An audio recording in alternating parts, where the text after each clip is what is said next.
தெரிந்த ஒரு சில கருத்துக்களை உங்கள் அனைவர் முன் பகிரலாம் என வந்துள்ளேன். சனாதன தர்மம் என்றால் மாறாதது, மாறாத ஒன்று, உண்மையாகவே இருப்பது என்று பொருள்.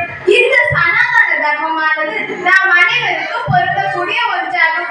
எந்த ஒரு புழுவாக இருந்தாலும், பூச்சியாக இருந்தாலும், விலங்காக இருந்தாலும், பறவையாக இருந்தாலும், ஏன் தாவரமாக இருந்தாலும் கூட அது அனைத்திற்கும் இந்த சனாதன தர்மமானது பொருந்தும். இந்த சனாதன தர்மமானது பல்வேறு அர்த்தங்களாலும் பல்வேறு சொற்களாலும் அழைக்கப்படுகிறது.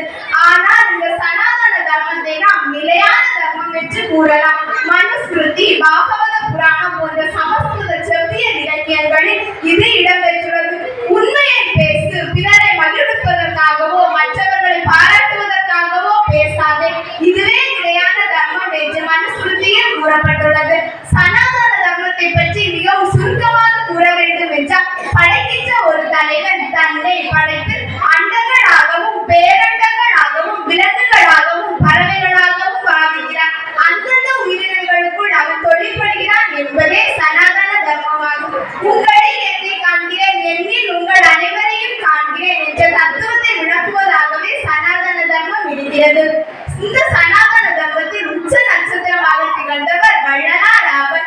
ஏனென்றால் அவர் பாடிய பயிரை கண்ட போதெல்லாம் வாடினேன் என்பது இதுவரை நான் கூடிய சனாதன தர்மத்தின் எதிரொலியாகவே காண்கிறேன். எந்த ஒரு காலத்தில் தர்மம் அழிந்து அதர்மமானது தலை தூக்குகிறதோ அன்று நான் வருவேன் என்று கூறினான் கண்ணன். அவ்வாறு ஒரு சூழல் 200 ஆண்டுகளுக்கு முன் தமிழ்நாட்டில் ஏற்பட்ட போது அந்த காருடைய அகற்ற வந்தவர் தான் நம் வள்ளலார். இந்த சனாதன தர்மமானது இந்துவுக்கும் இந்து அல்லாதவருக்கும் ஏழை அனைத்து மக்களுக்கும் பொருந்தக்கூடிய ஒன்றாகும். இந்த சனாதன தர்மமானது கிழக்கு தவளையை போன்றதல்ல, கடலை போல் பெரியது, ஆழமானது, உயர்ந்தது. அதை யார் யார் எந்த அர்த்தத்தில் எடுத்துக்கொண்டாலும் என்னவாக கூறினாலும் அது இந்த மனித குலத்திற்கே உரியது என்று காந்தியடிகள் தனது ஹரிஜன் என்ற இதழில் குறிப்பிட்டுள்ளார்.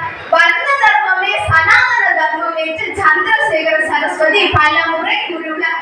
இதை அவரது கட்டுரையான தெய்வத்தின் குரல் என்ற கட்டுரையில் எழுதியுள்ளார். தெய்வத்தின் குரல் என்ற கட்டுரையில் வர்ண தர்மம் என்னும் தலைப்பில் சனாதன தர்மத்தின் முக்கிய அம்சமே வர்ண தர்மம் என்று அவர் குறிப்பிட்டதை நம்மால் மறக்க முடியாது.